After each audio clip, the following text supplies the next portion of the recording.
when we started we put in a Fab Lab or Makerspace my last few years at Brookfield Central. And we posted every day, things and projects that kids made. And I think that first year we had 1,500 unique and creative projects that kids not only designed, but created in there. And our hashtag was always, what did you make today, when we did a post. Hello, and welcome back to Life's Next Lesson Plan podcast, where I continue to pave my post-education path after 3 decades as an English teacher.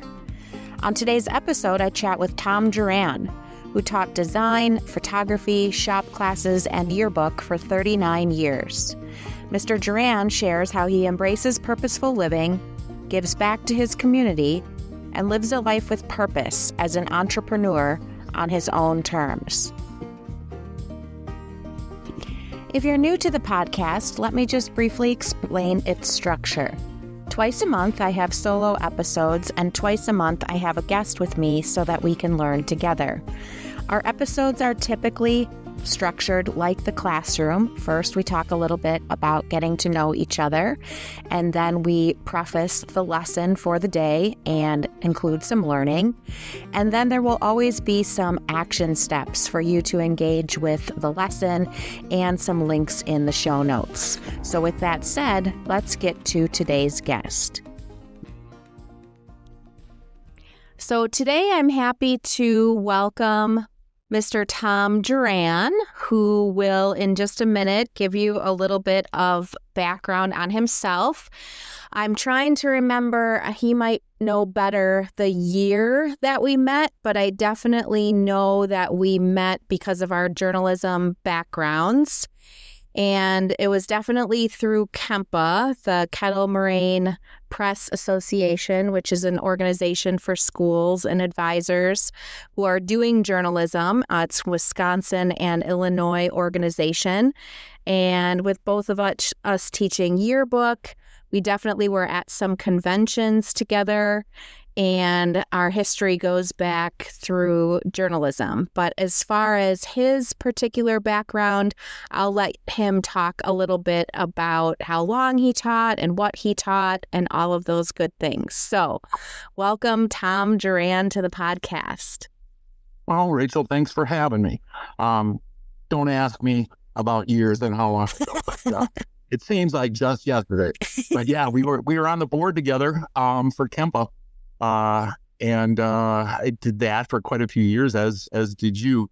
And I'll tell you, I joined KEMPA because I took on yearbook and I was clueless in what I was doing. And I found it as, probably the best resource I could in teaching to teach journalism, something I had no background in. My background was in design and printing, so I felt okay with that, but didn't do so well when it came to the writing part. And if you were to look back at my first yearbook, that would be very, very evident. So, I was glad to get involved with KEMPA. It really, really, really improved the quality of our publication.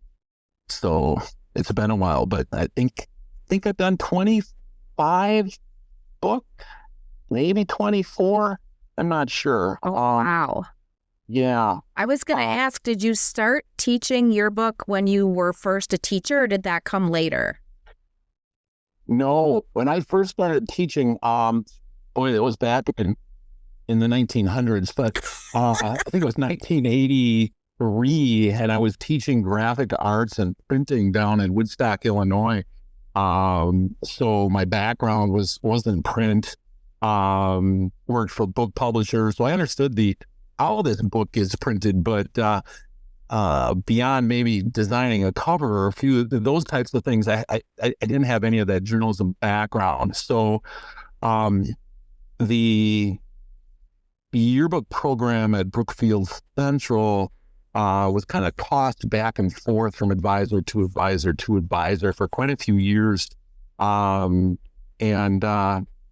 think it was back in the 70s, was the only time they really had an advisor for an extended period of time. So I was approached, I don't know what year it was, maybe 98, asking if I'd like to take on the yearbook, and boy, I didn't hesitate. It was all of my passions. It was the printing. It was the photography, which is a big part of my background. It was the graphic design, and the only piece that I was missing, and I didn't know I was missing it at the time, was journalism.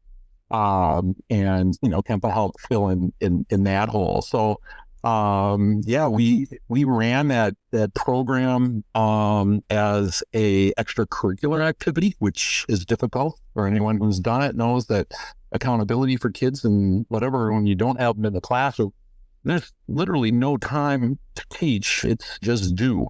And we ran that program for probably the first 10 years as a club. And then we pushed, and eventually we were able to incorporate it into the curriculum. So now it exists as a course both at Brookfield Central and Brookfield East, typically one section a year. And we allow those students to repeat that course, I believe, unlimited. They can take it as many times as they want, because as you know, it's ever changing, never the same. Right. Yeah. There's a new theme, and we start over every year with something fresh.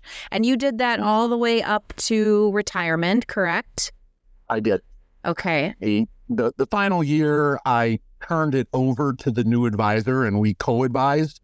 I still taught the class, but we turned it over to her so that she could kind of learn the ropes and figure out what was going on. And then I was there as an advisor to her kind of role. Mm-hmm.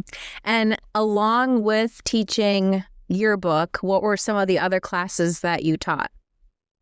Well, when I first was hired at BC in '96, I was brought on to teach photography, which was black and white darkroom based at the time. And they had lost their graphic arts and printing program. Just lack of interest, lack of an instructor, etc. And they had a brand new principal at the time. And I got a call about, I was working down in Illinois. I got a call about 2 weeks prior to the start of the school year saying, hey, we need a teacher. We had a late retirement. And I just kind of laughed like, yeah, I can't do that. Well, they conned me into coming up and taking a look. And then I had an offer later that day. And that first year I was teaching photography. I was teaching, I think, one section of wood shop. And then I had a section of special needs kids that we taught life skills to, and that kind of rotated, and that one scared me to death and turned out to be my favorite class that I taught the whole time that I was there. Aw, yeah, we're going to find out later in the podcast how your years in the wood shop have affected your current life, I think. and it did. Though, that program and the not the special ed program, but the photography and graphic arts programs, those kind of morphed into digital photography. We brought graphics back. We put in a new lab. The printing aspect of that kind of died as the technology changed, and then we moved into more digital design, eventually leading way into the Adobe suite of Illustrator, Photoshop, and InDesign, and then that kind of morphed into digital media and our launch program, which is a whole nother separate episode. Right. Exactly. Yeah, no, there's so many successful things have come out of that. So in all of the years that you spent teaching, I know we gather thousands and thousands of stories, good and bad, but do you have a funny or memorable story from the days in the classroom to share with us? Oh, it's got to be rated G. Not necessarily. We're adults here. I don't know. In prepping for this, I was kind of trying to think. It's like I have a daughter who's in her fourth year of teaching high school right now, and every time she comes home, or every time I used to come home from work when she was still here, she would always prompt me, she wanted to know about the naughty kids every day. That was like the highlight of her day, was hearing about the naughty kids. And now as she comes home and,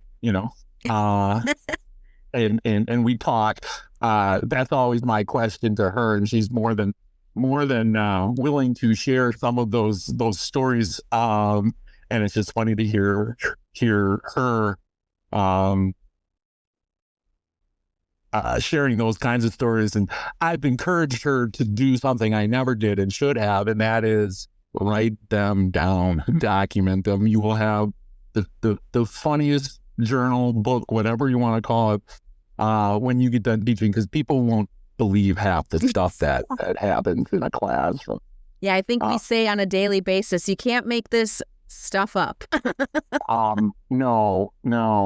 And without putting anyone on the spot, there's just so many, but I guess when I was thinking about it, I guess for me, it's more of a sense of pride, not in what I've done, but what after, I think I taught for 39 years, just to be able to sit back and to see what those kids have done, accomplished. And, there's no yearbook advisors out there right now, but every one of those kids that I'm still in contact with, thank you, social media, but just the crazy, fun, exciting things that they've done. It's just amazing, and you've got kids all over the country, well, I should say a few around the world that have just taken that creativity that they always had, but then applied it and are doing something they're passionate about right now. It's what made my job, I don't even want to say tolerable, awesome every single day. The kids gave me a retirement party, yearbook kids, and I have, I think, 32 yearbook spreads that the kids made going back to when we started. Each kid made a spread kind of commemorating their time and our time together in yearbook. Just awesome. That is amazing. Yeah, it was fun. That's one of the things I'm finding so fun about doing this podcast is my last guest before you was a former editor, yearbook journalism editor. And I plan to have many more on because their lives are so fascinating. I would love to do any of their jobs that they're doing. They're doing such cool things. And it's so fun to talk with both former educators, but also the former students, because as you said, they're using all their skills and they're doing such amazing things. And it's part of your legacy, which is so cool. Definitely. So do you notice when your daughter comes home, I love that full circle moment, how now she's telling you her stories. Do you notice in some of her stories, like ways that education you think has changed since when you started teaching? I would probably say the exact opposite of that. That I don't, and I hear all these grumpy old folks like me, complaining about the kids nowadays and this and that, I don't see it. It's like kids are kids, it's a new and different set of problems, but that energy, that craziness, that whatever is still there, different set of problems, with technology and everything else. But I always firmly believe that kids are kids, and I always kind of push back on that notion of, oh my God, this freshman class coming in is the worst class we've ever seen. I'm like, yeah, we've seen some bad ones in the past too. But all in all, pretty awesome. I'm sure that mindset definitely helped you in all the 39 years that you taught, for sure. Yeah. Did you have someone in education who you kind of looked up to, who you liked how they approached what they did in the classroom, and that helped you as well? Yeah, I think I went to Oak Creek Senior High School back, like I said, in the 1900s. And I guess I was super involved in the graphic arts and printing program when I was there. And I had a teacher, his name was Dave Orlowski, young guy. He was probably 2 or 3 years out of college, but just super relatable, super motivating, created an atmosphere of a place where kids wanted to be. And I guess that's the one thing I took. I shouldn't say one thing, but one of the things I took with me when I decided I wanted to start teaching, because I just loved everything I was doing in this class. And, I started thinking, okay, do I want to go to Quad Graphics and work as a pressman? Do I want to be a graphic designer? Do I want to be a photographer? And it was like, yes, yes, and yes. And I was trying to decide, what can I do that allows me to do all those things? And teaching became quite obvious. And it was funny because, the content kind of went by the wayside after a while, and it became just more about the kids and then creating that environment where a kid wants to be. And I firmly believe at every school, every kid needs a place, whether that's the weight room, whether that's the choir room, whether that's the wood shop, whether that's the yearbook room. Every kid needs to have a place where they feel safe, where they feel valued, and where they have fun, where they do what they want to do, and then we can expose them to all kinds of different things. But just to spark that curiosity and give them that place, I just get so sad when you see those kids that they're seniors and they still haven't found that place yet. And I guess I always or felt that my classroom was that place, and even more so yearbook, 10 o'clock on a Wednesday night before a deadline, trying to get things done. That sense of camaraderie and goofiness and problem solving and everything else. And those kids didn't have to be there. They wanted to be there. And that made my job all that much more successful. 100%. Yeah, definitely. And I think too, those hands-on classes that involve real world skills, and they can all kind of work on something that is meaningful to them as well, or you show them the application of how it's meaningful. And that is the best part of teaching, because then, as you said, they go on and create this as part of their next steps as well. So yeah, it's always interesting how educators sort of emulate the educator who inspired them as well. Yeah. So with all of the success and all of the joys that came with being with students because you loved that part of your job, how did you know that it was maybe time for your next chapter and time for retirement? Well, I can tell you, Rachel, it was, I was probably sitting about 5 feet away from where I am now, trying to teach a hands-on course during COVID, sitting in front of a computer screen.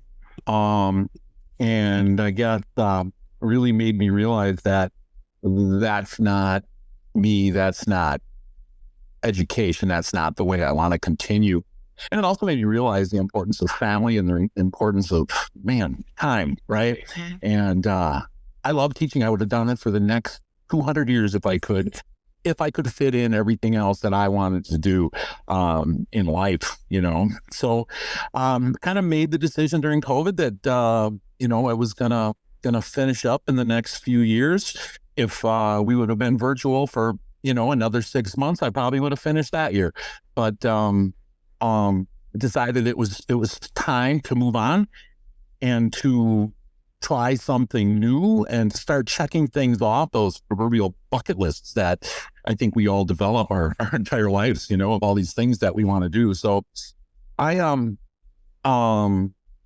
come from a large family. There's 6 siblings, and my brother Tim and I are fairly close, and he is a retired oil company exec and an engineer. He and I have been talking about what are we going to do in retirement. We both talked about wanting to start a business. that would allow us to pursue our passion, okay, and things that we like to do. That would be woodworking, that would be spending time outdoors. We're both hunter, fisherman kind of guys. And we decided that we were going to start one business. And then the more we discussed it, it was like, no, this needs to be two, because number one, we want to be friends first. And if we are partners in this business, we don't want this ever to get ugly. We don't want this ever to be about the money. We don't want to, do anything that's gonna harm that friendship. So we started two businesses. My brother Tim owns Driftless Hardwoods. It's a custom sawmill and kilning operation, producing sustainably harvested hardwoods. And he's out in the Driftless area, kind of near Soldiers Grove, Gaze Mills, a place I'd never even been before until he bought some land out there. But he's the tree guy. So he cuts trees, or say we cut trees. We bought a sawmill and we mill that lumber up. And then I started a sister business, so to speak, or I guess it'd be a brother business. And my business is called, well, it depends on the day. It's WIMKE, and that's either We Make, which follows along with my maker mindset that I seem to have, or it can be Wimke, a playoff of Wisconsin and Milwaukee, kind of, southeast Wisconsin versus southwest Wisconsin, where the mill is. And I guess between the two businesses, we're kind of a tree to table business.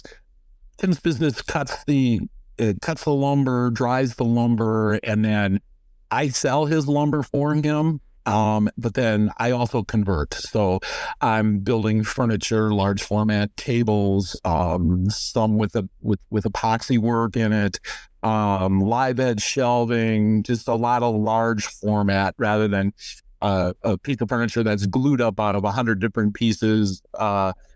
For my business, you're going to buy one solid slab of white oak that's going to become a countertop on your kitchen island. So we've been at that, well, since retirement. So we're going into, just finished, I guess, our second year here. We're growing. We're busier than we thought we would be. First year was cutting and drying. We didn't have much to sell yet, but now we're getting to the place where we're starting to actually have money coming in rather than going out all the time. Yeah, imagine that. That's yep. So amazing. So we'll be sure to, I will link both your business and your brother's business in the show notes if people want to check it out. But I know too that the timing of that and your other project that you're doing with your daughter, I think I joked that these people in retirement who I'm interviewing are busier in retirement than they were teaching full time. You definitely fit that bill because you're working on a huge undertaking with your daughter that I just love following all of your Facebook posts and videos. Could you explain a little bit about the Cadillac Ranch? Sure. I can do this without getting too choked up here. Last September, my daughter lost her significant other, her boyfriend of 8 years, in a tragic motorcycle accident. And, as dads, we're always trying to fix everything, or I should say as parents, and that was something that I couldn't fix, and it was tough on all of us, but there is a house down the street from our house. I've been looking at it for 15 years. I've walked past it and said, I'm going to buy that house and flip it. It was abandoned. Beautiful 1950s ranch with a land and stone exterior, and it had a 1968 Cadillac parked out in the driveway, rusting away, and no one lived there. There was no power to the house, and didn't know much about it. I tried 10 years ago to find the owner and buy it. I thought, hey, I'm a teacher. I got all summer off. I'll flip this thing and I'll make $1 million. Well, that never happened. Well, we ended up tracking down the owner. I asked my daughter first, hey, would that be a home that you would be interested in living in? And she kind of looked at me like, it needs a little work, Dad. And I was like, well, it needs a little more than a little work, but I think we can make it happen. So it's close by, Mom's close by. My sister lives in the back, just about in her backyard. It's just an awesome place. And we tracked the owner down. We went through 3 or 4 months of negotiations. We finally bought it. It had 3.5 feet of water in the basement, quite extensive mold throughout.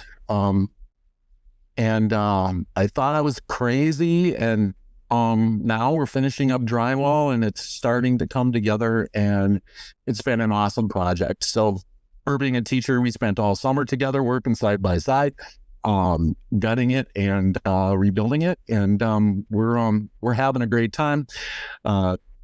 Friends and family asked us if we would start kind of a video log of what we're doing, and it's just turned into the most amazing project. We've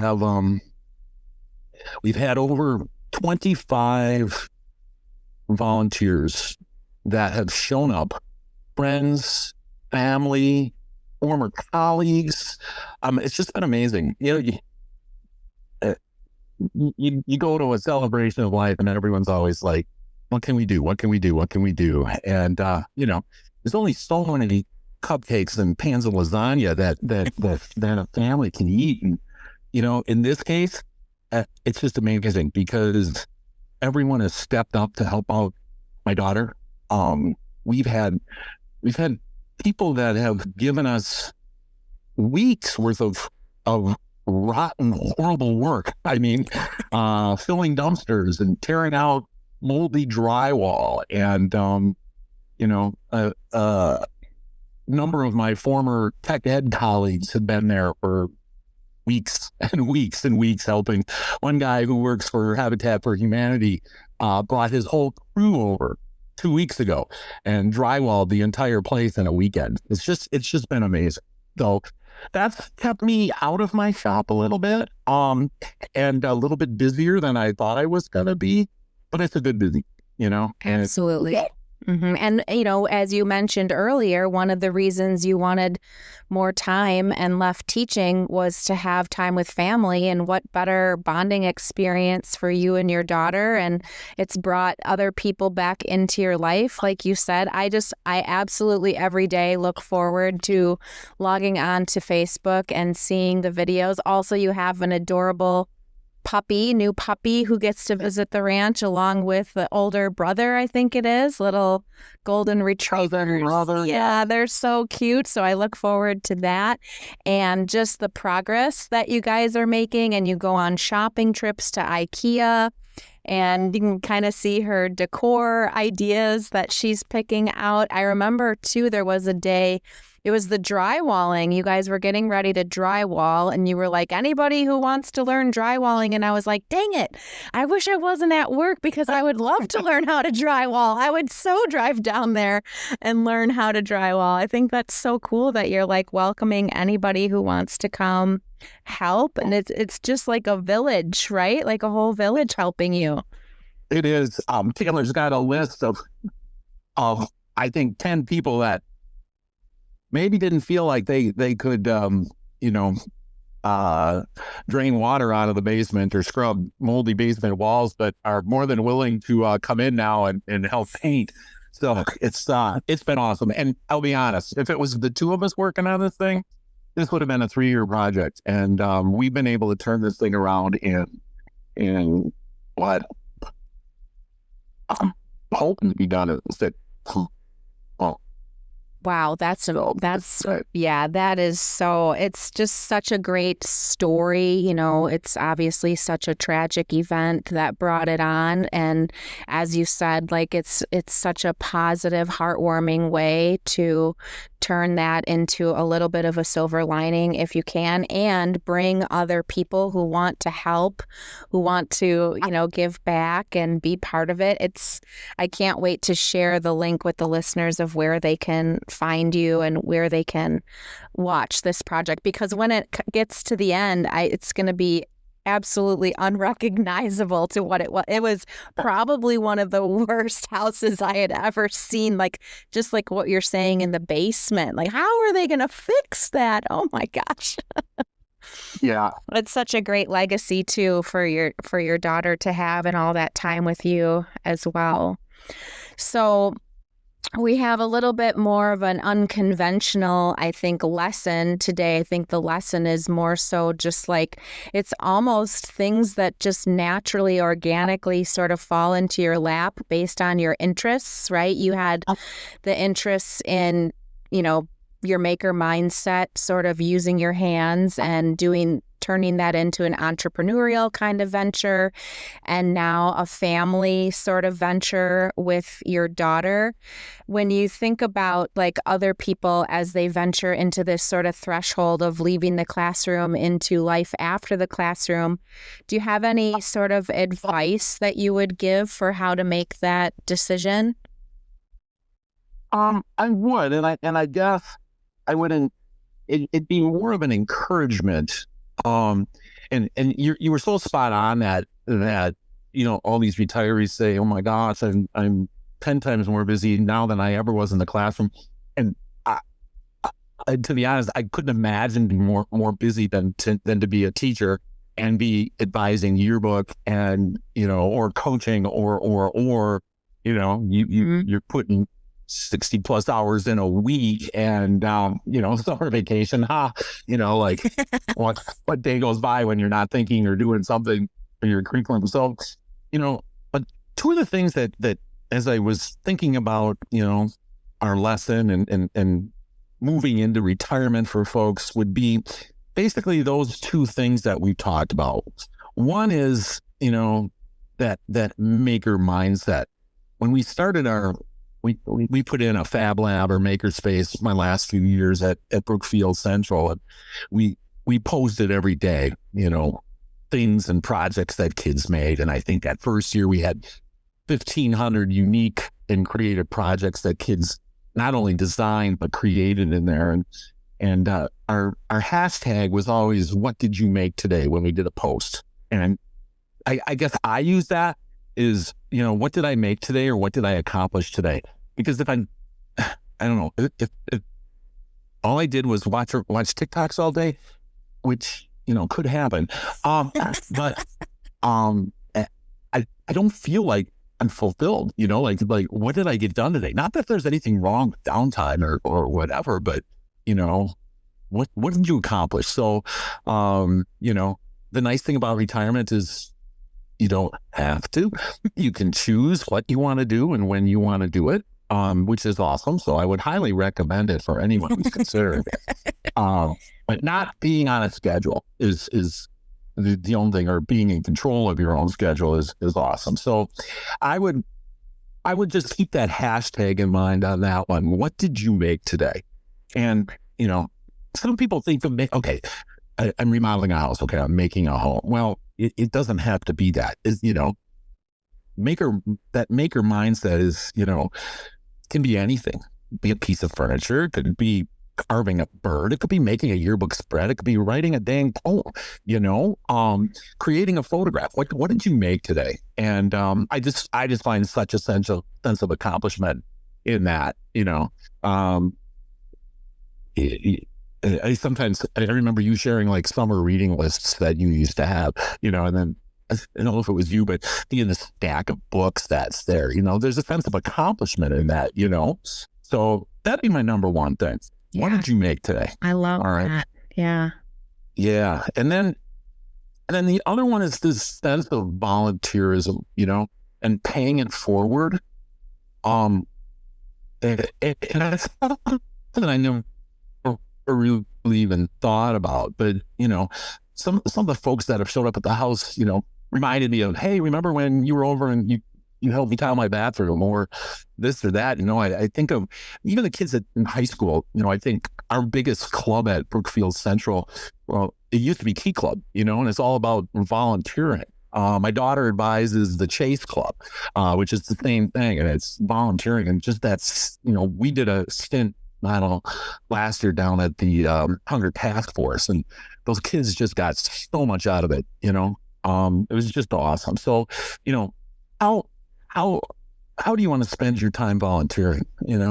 My buddy Frank, who is leading the Habitat group, he's at Habitat 2-3 days a week in Waukesha, and just loves it. He's been doing it for 5 years. So, part of that lesson that we'll be putting together for folks is, how do you get started? What are the opportunities? There are so many, and it doesn't have to be structured like Habitat. It can be in your own neighborhood, but just that whole paying it forward and how do I volunteer and just make others' lives better.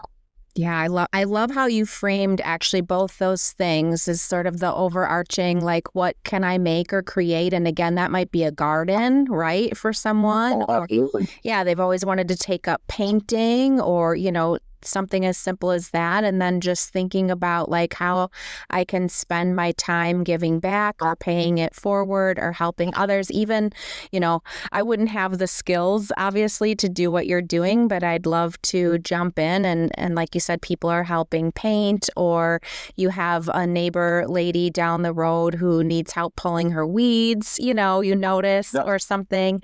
And you have time in retirement, right? You have time to pick up new hobbies or try new things or help other people because you're on your own schedule, right? I love that. So you're going to create for us some sort of list of how we can use our maker mindset to spend our time making things, and potentially how that might spill into giving back to others as well. I love that. Those are great action steps for the listeners. And I'm going to stop you, Rachel. When you said you don't have the skill set to do whatever, I'm gonna cry foul on that one. I mean, YouTube is your friend. Yeah. It's just amazing. If you have a desire to try something or do something, there are so many resources out there nowadays for you to jump in and try something. Yeah, that's so awesome. And you said TikTok. I'm not allowing myself yet to have TikTok, but maybe when I have more time post-teaching, I'll allow myself. I'll tell you, it's consuming, and people think, they have these preconceived notions of what it is. Take some of the product advertisements out of it, but oh my God, the inspiration on the Cadillac Ranch, Taylor and I throwing TikToks back and forth on everything from color ideas to furniture choices to last week was drywall texture, just so much. And it fits like I said, my adult ADD in that they're super short, and I don't have to sit through an hour and a half, YouTube video on how to do whatever, Yeah, it's really amazing what that platform has become once it learns your algorithm. Like you said, sending you DIY projects and things. It's really curated for what you're doing in your life at that point, which is awesome. Scary. Yeah, that's great.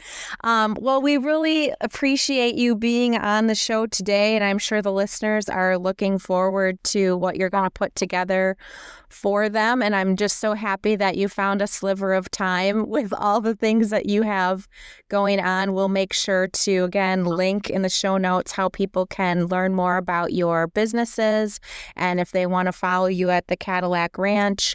And again, I really appreciate connecting again, Tom, and for you being on the show today. Teachers, did you know that Teacher Style Box is the first and only clothing rental subscription box on the market for teachers? It offers all educators 1 month free. Check them out at Teacher Style Box. Educators can also take advantage of 20% off full-priced items at Hunter Boots. And Levi's helps teachers save with their 15% discount. Snag those perks. Thank you so much for joining us today. Next week, I will be back with a new lesson and more takeaways to apply to your classroom or to your life. If you'd like to subscribe to our email newsletter for special offers, send us an email at nextlessonplan@gmail.com. And as a special thank you for listening, don't forget to click on the link in the show notes for Mr. Juran's action steps on embracing a maker mindset and paying it forward. In the meantime, please be sure to follow us at Life's Next Lesson Plan on Instagram and Facebook, as well as on Apple Podcasts and Spotify. If you know someone you think might be a great guest for the pod, or you have a topic you'd like to know more about, please be sure to share your ideas with us. See you next week.